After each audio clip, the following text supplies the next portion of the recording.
All right, guys, welcome to another live stream. I'm actually doing a bonus live stream today because I just wanted to put out another video.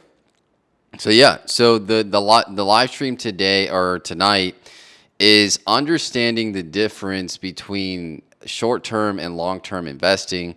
A lot of people get it confused. They get short-term investing mixed up with long-term investing and long-term investing mixed up with short-term investing. So I think it's important to lay out the differences so that way you know when you're investing, you know are you investing for the short term or are you investing for the long term? Right? Before we get into the video, I got to do a quick mic check. Let me do a quick mic check. Give me just a second. Quick mic check. Give me just a sec. For the short term, or are you investing for the long term? All right, cool. Looks like the mic is working, and I think I have a good amount of battery. Okay, cool. All right, so let's talk about the differences. So let's start off with short-term investing. So short-term investing, I would categorize as anything under a year. If you're holding onto the asset under a year, I would categorize that as short-term investing, no matter whether it's, well, maybe not real estate, but any paper assets like stocks, crypto, maybe even bonds. But let's just focus on stocks and crypto because those are the most popular paper assets. So yeah, anything under a year would be considered for me. This is my criteria. It would be considered for me short-term investing. Okay, and long-term investing. We'll just do the comparisons, right? So if right now we're doing the time frame. So short-term investing, anything a year and lower, and then long-term investing would be a year plus, right? So yeah, so just know if you go into a position, if you go into some type of investment or a paper asset, let's just keep with that example, and you say, well, I don't want to, I don't want to be in this play too long, then in my opinion, you shouldn't. If you're just going to do a short-term play, then you should be in it no longer than a year, and probably no shorter than a month, right?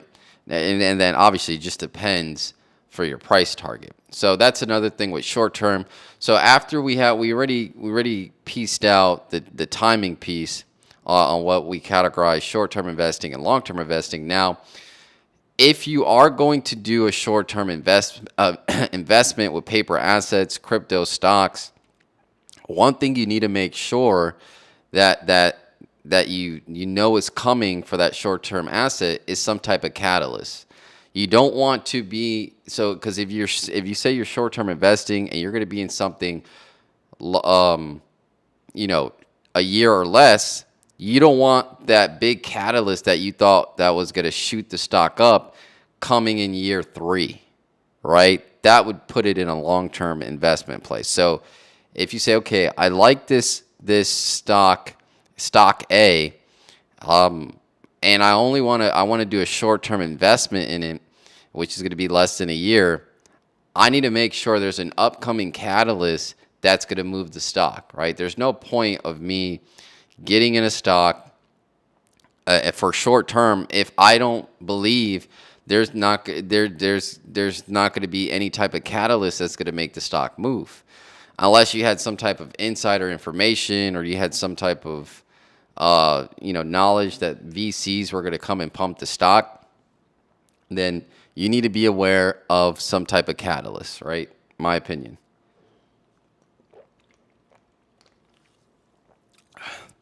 Google Life. Hey, what's up, man? What part of the country or what country are you in? Google Life. What country are you in? You've been on my lives for a few times. Answer that for me, please. Or did you just leave? Yeah, because I don't see anybody. Okay, so yeah, so you want to make sure that you are. Okay, so I'm saying, okay, so we're on the short-term investing right now. let's say you're going to short-term invest for stock A. You're not going to give it a name. We just call it stock A. And we say, okay, I want to do a short-term investment in this. So we know it's going to be a year or less. And we must know that a catalyst is coming up, right? Those are the two rules so far. A year or less, or a catalyst is coming up. Third, we want to make sure that the market cap is relatively small, right? Because if you expect a stock to move substantially, let's say you're looking for a 50% gain, it's going to be hard to do that with a $3 trillion valuated stock. Let's just say a Google or something like that that's valued at, I don't know what Google's valued at, but let's just say $2 to $3 trillion. And you're looking for a 50% gain. I mean, that is going to have to move 1.5 trillion within a year. Okay. And not saying that can't happen, but it's less likely to happen for a stock that's has a higher market cap. So that's the third piece to short-term investing. You need to make sure that the market cap is relatively small because, you want to make sure that the liquidity coming in is going to make a dent to that stock. And for me, probably anything lower than 50 billion, maybe even 100 billion, 100 billion or lower.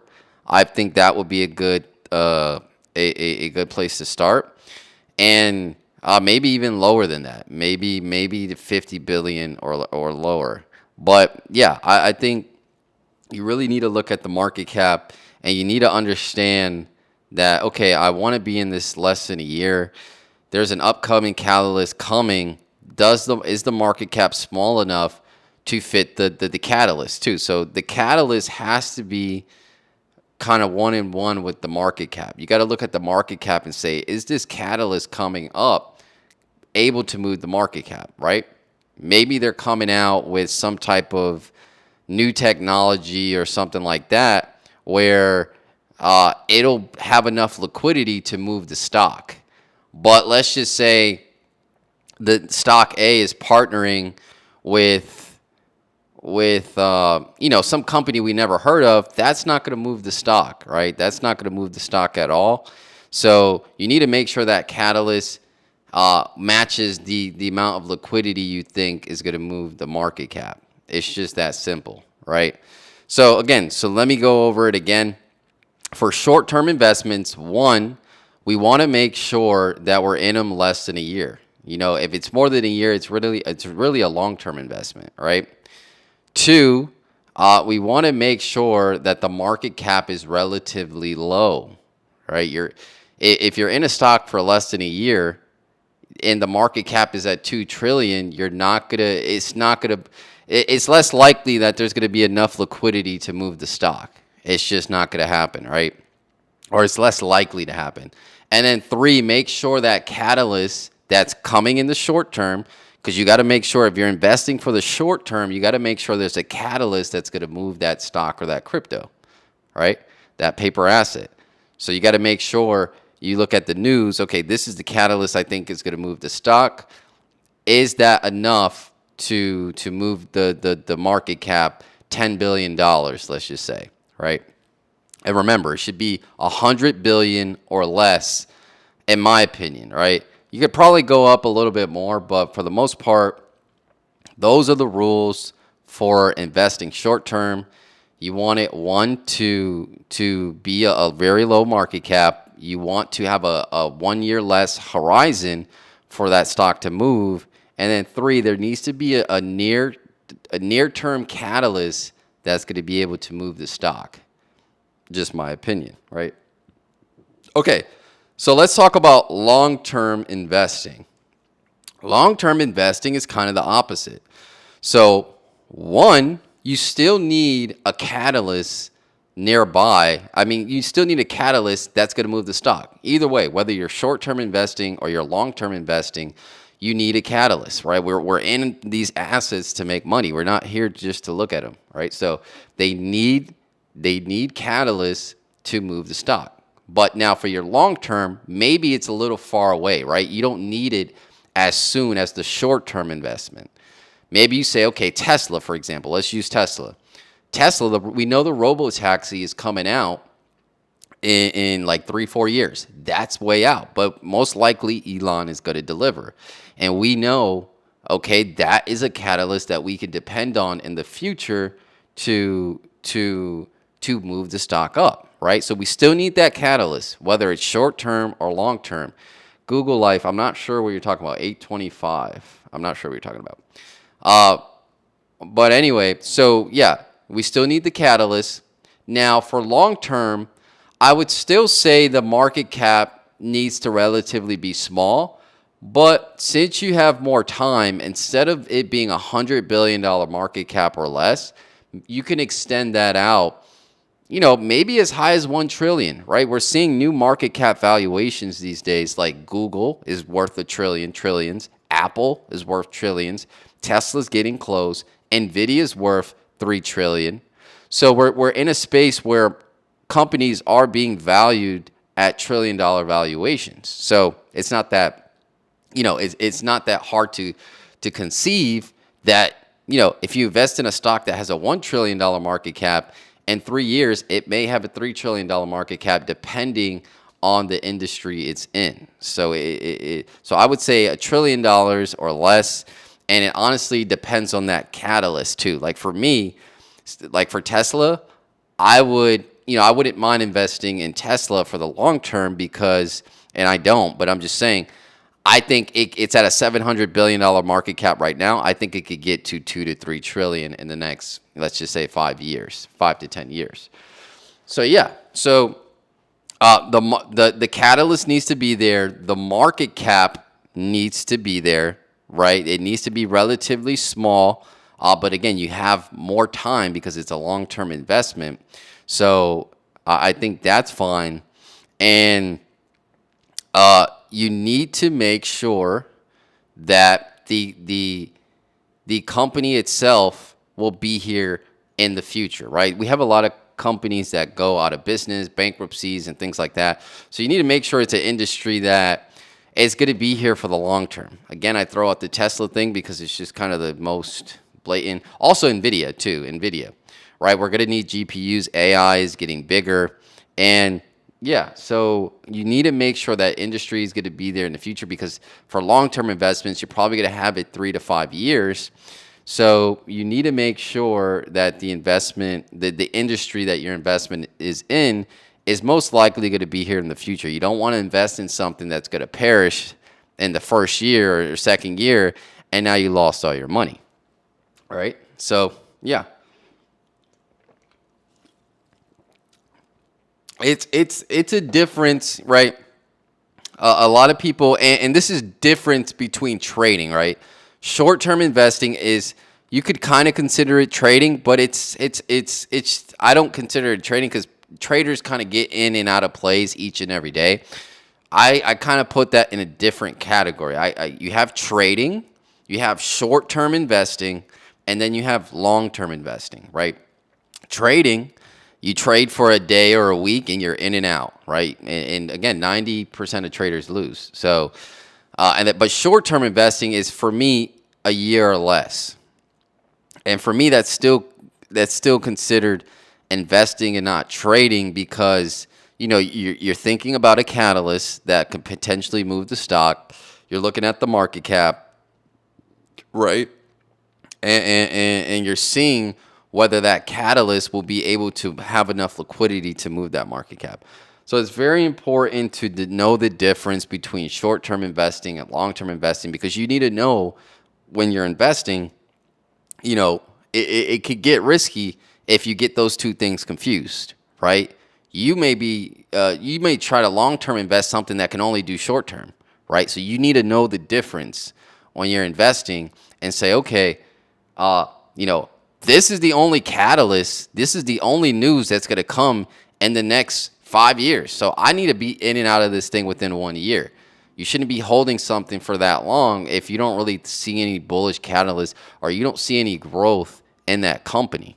It doesn't make any sense. So, yeah, I think it's very important. I wanted to come on and talk about short-term investment because a lot of people get it confused. They're like, oh, well, I bought this. That's the number one question I get. Somebody will buy something and like, how long should I hold it for? When is it going to go up and things like that? And that's all the research you have to do. You have to do all that research before you even buy the stock. You should know what catalyst is going to move the stock. You should know the market cap. Go to Yahoo Finance or go to CoinMarketCap and look at the market cap, right? And remember, market caps are changing each and every year. When I was trading back in college in 2012 to 2015, like it was like 100 million, 50 to 100 million was considered a huge market cap. Now that's like micro, right? I mean, 50 to 100 million, that's nothing when it comes to liquidity. Now things are in the billions and the trillions. So you definitely need to keep up with market cap. Like right now, in my live streams during the week, I've been talking about Intel, right? So let's actually look. Let's pull up Yahoo Finance so you can see what I'm talking about. Because I think a lot of you don't even know how to look up the market cap. Some people don't even know how to look up market caps, some people don't even know what a market cap is. And most people look at price, right?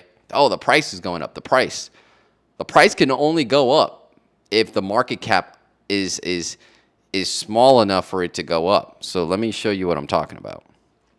So let's share this screen. Let's pull up Tesla. Right? So if you want to find a market cap, for those of you who don't know, for a stock, you go to Yahoo Finance, you go to this search bar, you click the ticker, right? And for instance, we're going to Tesla. You go down, and right here, where it says market cap, right below the graph, you can see the market cap. It's 864 billion. It's actually went up. Like I think 2-3 weeks ago, Tesla was at 600 to 700 billion. But remember, they just came out with earnings. They did really well. Elon was optimistic about robotaxi and all that stuff. So it shot up to like 270, like 20% in 1 week. So the market cap went up. This is a perfect example, actually. Went up from 600, like 650 billion to 864. So $200 billion worth of liquidity. $200 billion worth of liquidity, it went up. So you need to, that is a perfect example. And it only went up 20%. It took like 200 to 100 billion for it to go up 20%, right?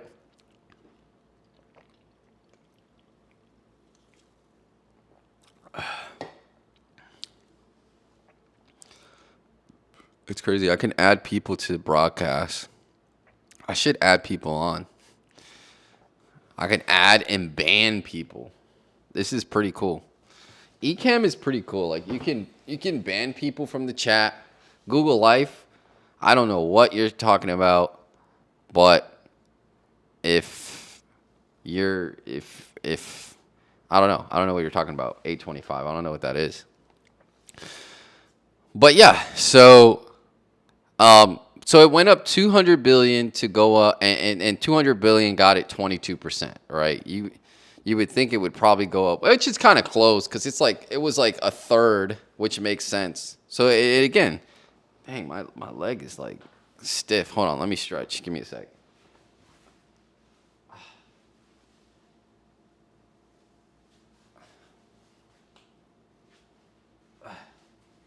I don't know. My leg got stiff for a second. I don't know if it's this chair or what.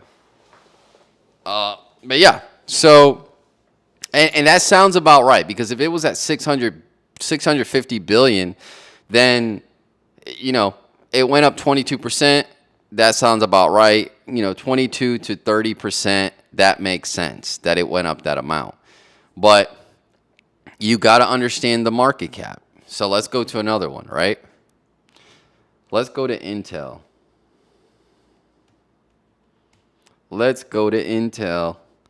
And a lot of people are sleeping on Intel. in my opinion. A lot of people are sleeping on Intel because Intel has been around for a while. If you have a Lenovo laptop, look at your Lenovo laptop. It says Intel vPro or Intel something. Intel's on a lot of work computers. People don't know. Intel is on a lot of work computers. So and I'm pretty sure it's processing other laptops as well. It's not just Lenovo's, but Lenovo's are pretty big out here. Everybody almost has a Lenovo laptop. I mean, if you look at anybody that's working has a Lenovo laptop. All right, so let's look at Intel. Intel's at 96 billion. Reason why I'm bullish on Intel is because it's going to be a part of the AI boom, in my opinion. They're going to come out with AI chips, GPUs, soon. And everybody can't depend on NVIDIA. NVIDIA has really good chips, but mind you, they're going for 40 to 50,000 a piece. Not everybody could afford an NVIDIA chip. So, there's always the second best option. If you look at Uber, right, then there was Lyft. If you look at McDonald's, there was Burger King. If you look at Macy's, there was JCPenney. If you look at Foot Locker, there's Finish Line, there's Payless. There's always a second best option where you can make good money, right? So Intel is one of those plays, 96 billion. Now it's at 2268, right? I think it could get to 200 billion in the next 4 or 5 years.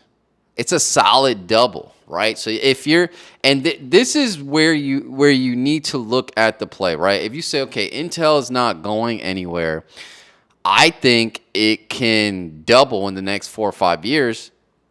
Instead of putting your money in a savings account where you're going to get 0.05%, not much money. You're not going to get much, but you're going to keep it if you're going to keep it in the bank account, right? Because the stock's going to be a volatility. This is for people that want to make more than what the bank is going to offer them, right? So again, I'm going to repeat again. So let's say you have Intel and you say, okay, well, I don't want to put my money in the bank, but I'm not going to touch it. I want a place to put it where it's going to grow. And if I think Intel can get to, 200 billion in the next 4 or 5 years and I'm not going to touch that money, I could just put my money in Intel. I could put my money in Intel, not financial advice, but this is something I'm just giving you a thing for long-term investing. I could put my money in Intel. It's at 96 billion market cap. And in the next 5 years, I double my money and instead of leaving it in the bank. So that's a good way to look at long-term investing. I would, for me, the long-term would always be like 3 to 5 years, right? Or more. But 3 to 5 years is long-term. And again, 1 year or less is thing. Let's look at another one. Let's look at NVIDIA. NVIDIA. And NVIDIA Corporation. All right, so look at that. NVIDIA's at 3.47. They're coming out with earnings in the next month or so for Q4. Is it Q4 or Q3? I'm not sure. I think it's Q3. Q3 earnings. Yes, I think it's coming for Q3. Q3 earnings in November. And then in January, it would be Q4 or something like that. Yeah. And so you got to look at NVIDIA and say, do I think the demand for chips will be so high that NVIDIA is going to be at $6-7 trillion? Do I believe that? If you believe that, then maybe that's a good savings account to put your money in. You need to start looking at stocks like these blue chips, like savings accounts. Okay, I'm not going to touch this money for 5 to 10 years or 3 to 5 years. Should I put it in the bank or should I put it in this blue chip stock that in 3 to 5 years is going to double? Do you want to double your money or do you want to make like 2% on your money in 5 years? So these are the things that people don't look at. And once you start building up your cash pile, you should start really, thinking about it this way, where it's like, okay, I have this amount of money. I want to make more than what the bank is going to give me. Let me use a long-term strategy. Let me pick a blue chip stock that is at 80 billion, 100 billion. And I think in 3 to 5 years, because I did my research, it's going to be at 200 billion. All right. So I think that's it. Short term is more for like, okay, there's a nice catalyst that's coming up. That maybe the stock retraced and there's a nice catalyst coming up. I just want to get a quick 10%. Boom, you're in and out, and that's pretty much it, right? So that is my take on short-term and long-term investing. They're different, and you can use them to make a good amount of money, but you got to know the difference, right? And you got to be familiar with market caps. You should be familiar with the Magnificent Seven. Please get familiar with the Magnificent Seven: NVIDIA, Tesla, Microsoft, NVIDIA, Tesla, Microsoft, NVIDIA, Tesla, Meta. There's another one? Let me look at the Magnificent Seven. I always forget the last three Magnificent Seven stocks. Let's see. Okay. Google, Apple, Amazon. So Tesla, Amazon, Google, NVIDIA, Microsoft, Meta. 1, 2, 3, 4, 5, 6, 7. Wait. 1, 2, 3, 4, 5, 6, 7. Tesla, Google, Meta, Microsoft, Apple, Amazon, NVIDIA. Those are the Magnificent Seven. Get familiar with those, because when in doubt, those will always do well over the long term for the most part. It's not financial advice, but typically the Magnificent Seven pulls up the indexes like the Dow and the S&P. So, and they change, right? Those Magnificent Seven, those stocks they change every now and then. So just keep up with them. But yeah, the ones that are running those S&P, the Dow, you want to be, and if you don't really feel comfortable picking your own stock, stick to the Magnificent Seven and say, okay, I'm going to keep this money. Should I keep this money in my bank account, or should I look at a Magnificent Seven stock and put my money in that, and not just get 1 to 2% of my money over the next 5 years, but I can double my money. Instead of having 20,000, I can have 40,000 in the bank, or whatever you have, and I think that's a better option. But that's the difference between long-term and short-term investing. Just know you got to look at market cap. You got to recognize whether there's an upcoming catalyst, and you got to know whether that catalyst is going to push enough liquidity in the stock to move that market cap, right? All right, that's pretty much it. I'll see you guys in the next one. Take care.